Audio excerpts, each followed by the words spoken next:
What's up, my people? Before we start the show, make sure you like the video, comment on the commentary, and subscribe to the channel. Become a part of the GVG family, because without you, there's no us. And as always, we thank you, and all praises to the Most High. Now let's get into it.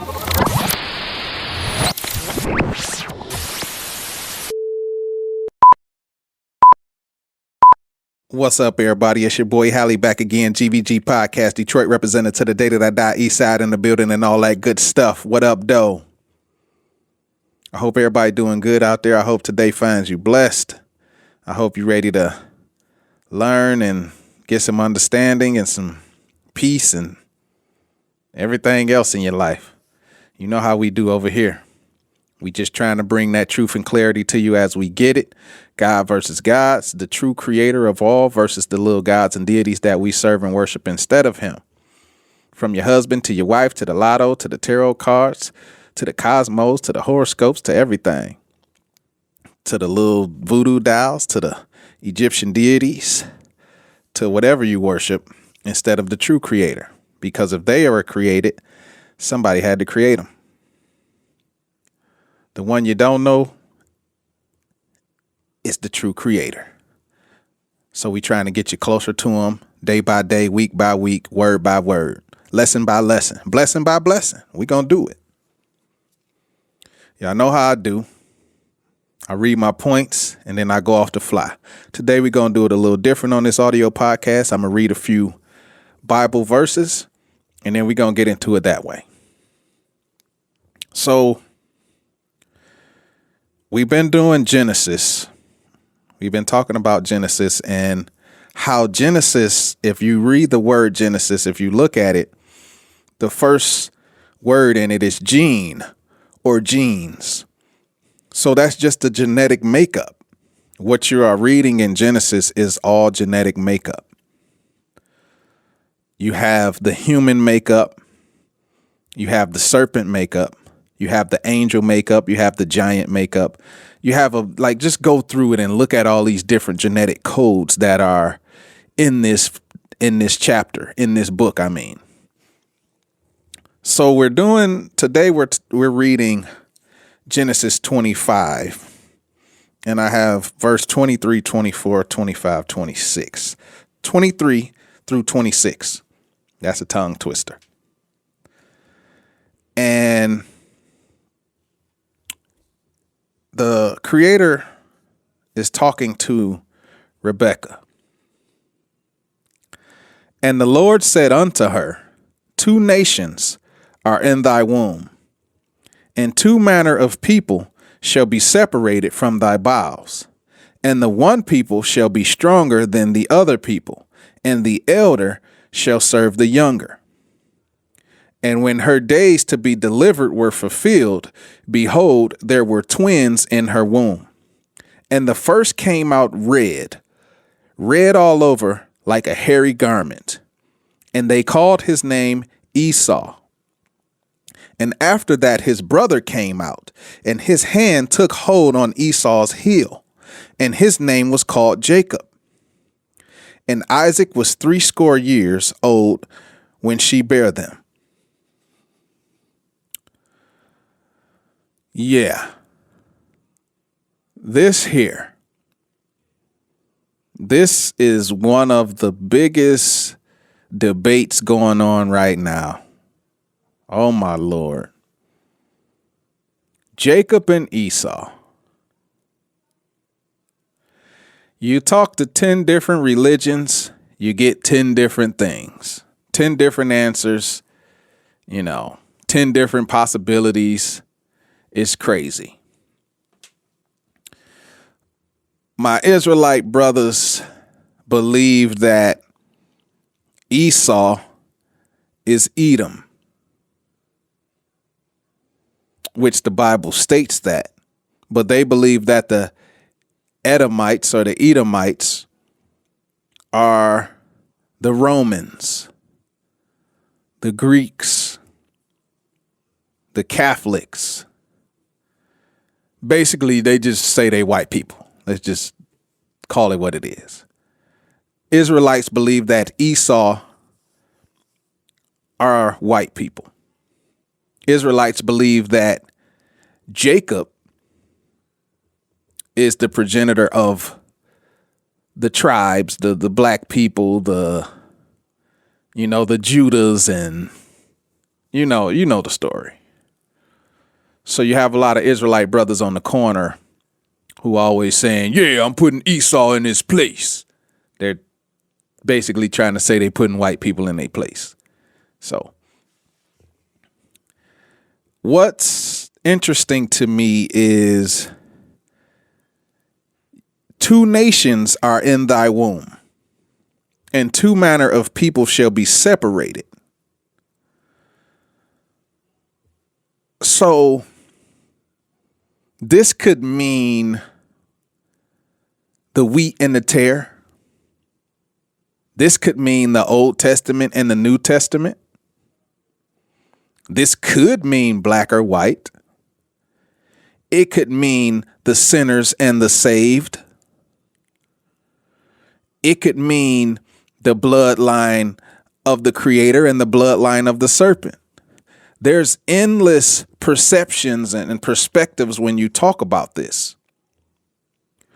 So everyone will come at you with a different version of what they believe it is saying. But what you do know is that 2 nations are in thy womb, and 2 manner of people shall be separated from thy bowels. This is just duality. Duality, folks. If you look on a chessboard, you have black spaces and you have white spaces. Neither exist without the other because that's opposition. So you can say the creator and the devil. You can say the angels and the demons. You can say the saved and the unsaved. You can say the black, the white. You can do whatever you want in that realm, but are you going for the higher calling or the lower calling? So the one people shall be stronger than the other. That means one of these nations will be stronger than the others. Let's go back to that same thing. The creator of all is way stronger than the devil. Right? Way stronger.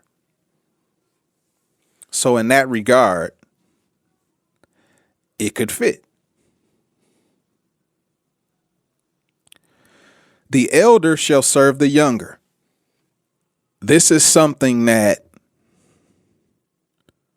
when you look at Israelites, they will tell you Esau is older, Jacob is younger. Jacob grabbed Esau's heel.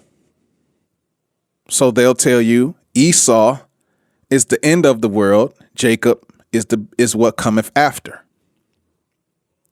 So what they're saying is when Judah and Jacob and the tribes time come, they literally believe that Esau will be serving them as slaves.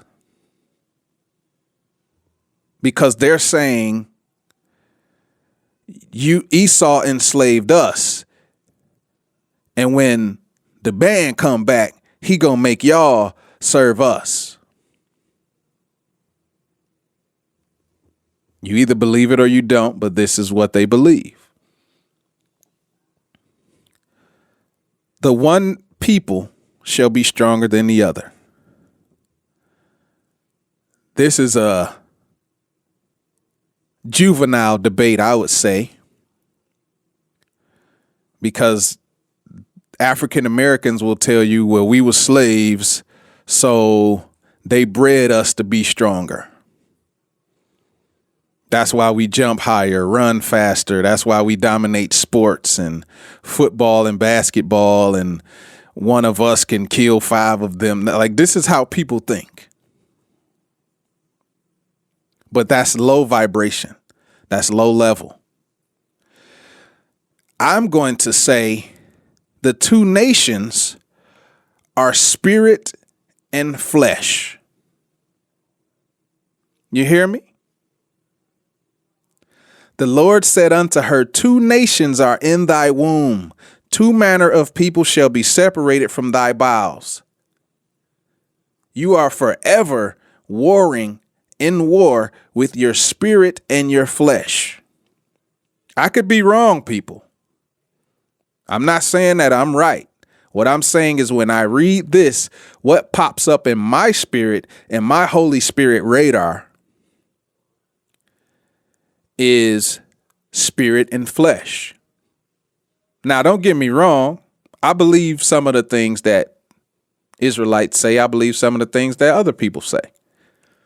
But I think the highest calling is that you are going to be in battle with yourself.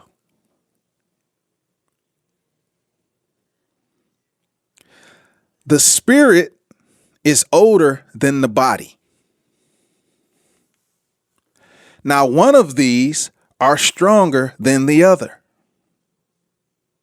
Kind of get where I'm going now? In this world, your flesh is weak. The spirit is willing, but the flesh is weak. I hope somebody catching what I'm saying. This is all spirit right now.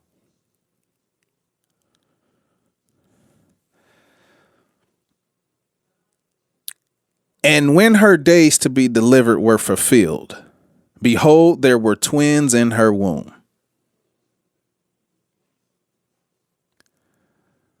So God, the Creator, told her, you got 2 nations in your womb. And behold, when she had them babies, it was twins. They described the first one. The first came out red all over like a hairy garment. They did not describe Jacob.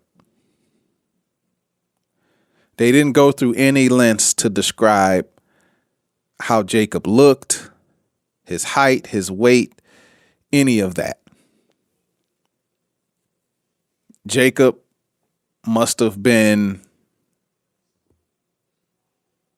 recognizable to the spirit system or to the flesh system of the people. So when Esau came out and then Jacob took hold of his heel, that's where the Esau is the end of the world. Jacob is what cometh after. But like I said before, flesh is going to be here and it's going to be the end of this world. Spirit is what's going to come after. I hope somebody hearing me today. Yes, we could talk about Jacob and Esau in the flesh. We could talk about Jacob and Esau in all these other ways. But are y'all hearing what I'm saying? This flesh is the end of the world for us. It will be the end for us because we don't use spirit, we use flesh. All these wars, all this racism, all this child trafficking, all this woke, everything that we're doing right now is all fleshly. And that's going to be the death of us in this world, in this dispensation. But there is something that comes after the spirit. The spirit will still live on long after this flesh is gone. Oh, I hope they hear me on the day. So whether you believe that Esau is Edom or Rome or the white people, whether you believe Jacob is the black people and the chosen people, guess what? You still got to do what your due diligence to get into the heavenly place just like everybody else. So the stumping ground is the same. So that means your flesh and your spirit will always be in a battle, just like the serpent and the child. Hear me on today, people. 2 nations are in thy womb. 2 manner of people shall be separated from thy bow. The one people shall be stronger than the other, and the elder shall serve the younger. Try to correlate what I'm saying with my points. And if it makes sense to you, cool. If it don't, cool. But I am in no way trying to change doctrine. I am in no way trying to mislead you. I am in no way trying to discredit no Israelite brothers. I ain't trying to discredit no Caucasians, no anyone. What I'm saying is what jumps out in my spirit is not just the flesh part of this. It's not just the bloodline part of this. What jumps out at my spirit is that there are 2 nations of people within us. We have our flesh, this body, and then we have our spirit that the body houses. So I don't know how many people have ever heard this perspective. It might be something that you say, man, stop talking. Or it might be something that you say, oh, wow, I've never thought of that in my life. The revelation came to me and I'm giving it to you. I could be wrong, but I'm going to keep going. This your boy, Hally. We talking about Jacob and Esau. We talking about Genesis. We talking about genes. Genesis is a book of genes, the genetic makeup of people, the genetic makeup of the giants, the genetic makeup of the angels. I hope y'all hear me on today. It's your boy Hally. This GVG podcast. It's God versus Gods. We doing this every Thursday. This is just part 1. This is just part 1. We're going to dive deeper into this. I'm going to read, get some more of my books out, get my compact dictionary out, and I'm going to let the spirit lead. Until next time, I love y'all. We'll see you. Thank you for being a part of this experience. GVG appreciates every single one of you. I hope you came away from this video with a little more perspective, patience, understanding, and purpose. So until next time, we on Christ time.